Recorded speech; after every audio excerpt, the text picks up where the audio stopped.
La Gran Logia de Inglaterra fue una organización totalmente nueva. Sus objetivos estaban en las constituciones de Anderson, una nueva generación cultural, sin moldes medievales, y ofrecían un horizonte nuevo, disfrazado de tradición, con el germen de 4 pequeñas revoluciones: universalismo, humanismo, cosmopolitismo y libertad de conciencia. Las constituciones del año 1723 contenían elementos utópicos de distinto grado. Definían una religión universal sobre la cual todos los hombres concuerdan, dejando a cada uno sus propias creencias. Definían esta religión no en base a dogmas sino a una ética, una ley moral.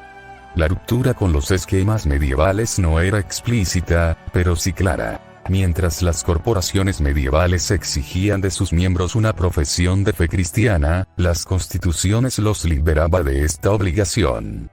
La esfera pública era común a todos los hombres, pero la esfera privada era el dominio de las opiniones, denominaciones o confesiones particulares.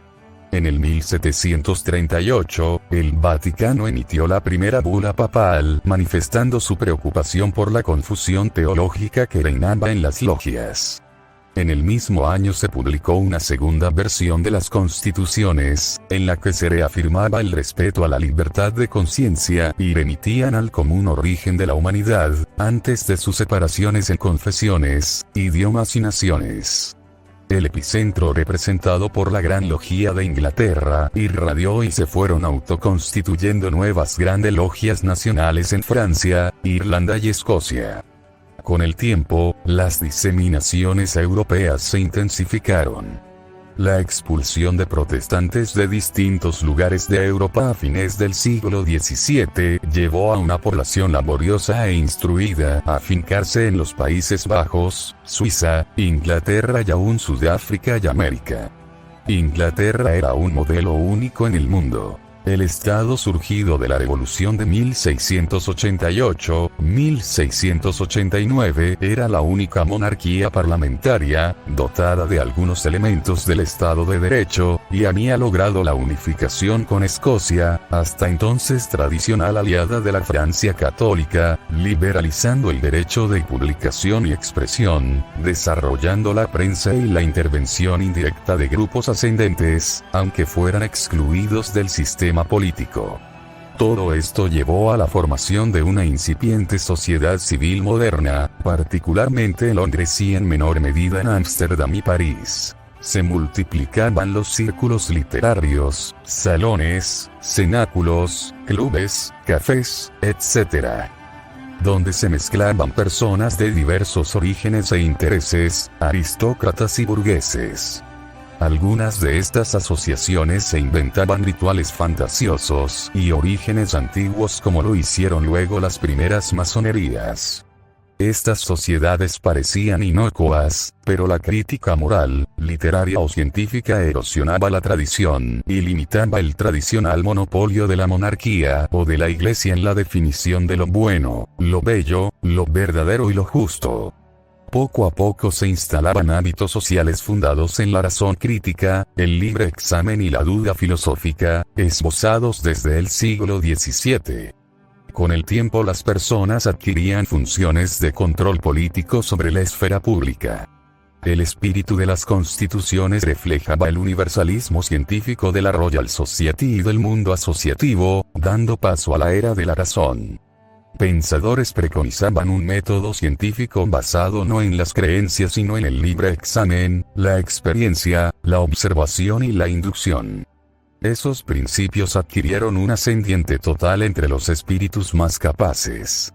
La meta de la Royal Society era la de congregar a hombres de distintas religiones, distintos países y distintas profesiones, porque pregonaba la filosofía del género humano. La masonería nacía abrazando esta misma filosofía. El mito fundacional de la Royal Society no era la leyenda de Salomón y de Hiram Abiff. El rey y el arquitecto integraban una alegoría más profunda: la Torre de Babel, símbolo de la dispersión de la humanidad. La historia señala que la masonería nacía en Egipto luego de la confusión de Babel.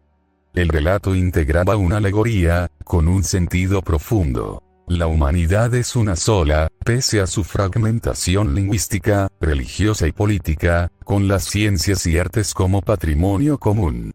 Al diseminar las ciencias y las artes, los extranjeros y los migrantes contribuían al progreso universal. En París, el inmigrado escocés Andrew Michel Amsay esbozaba la misma teoría, pero con tonos medievales. Todos los seres humanos son miembros de una sola comunidad moral, con obligaciones para con los demás humanos, independientemente de su personalidad, idioma, religión, costumbres. En el 1777, William Preston declaraba que los masones debían considerar al mundo como una gran república, cuyas naciones forman una sola familia y de la cual todos somos hijos. En vísperas de la Revolución Francesa, el secretario de una logia de Calais, en el norte de Francia, dijo a los recién incorporados: «Ya no seréis extranjeros en ninguna parte. Por todas partes hallaréis hermanos y amigos. Os habéis convertido en ciudadanos del mundo entero». El cosmopolitismo fue sin duda la filosofía masónica del género humano. Entre nacional e internacional emergía una internacional humanista. Las logias acompañaban la internacionalización de las relaciones sociales y económicas. A fines del siglo XVIII, mientras viajeros y turistas se multiplicaban, aparecían las primeras guías de viaje, los primeros anuarios y guías masónicas internacionales, un tipo de documentación especialmente útil para reconstruir la expansión de la esfera internacional. Incluso la invención del pasaporte parece haber sido un invento masónico del siglo XVIII antes de ser adoptado por los estados nacionales del siglo XIX.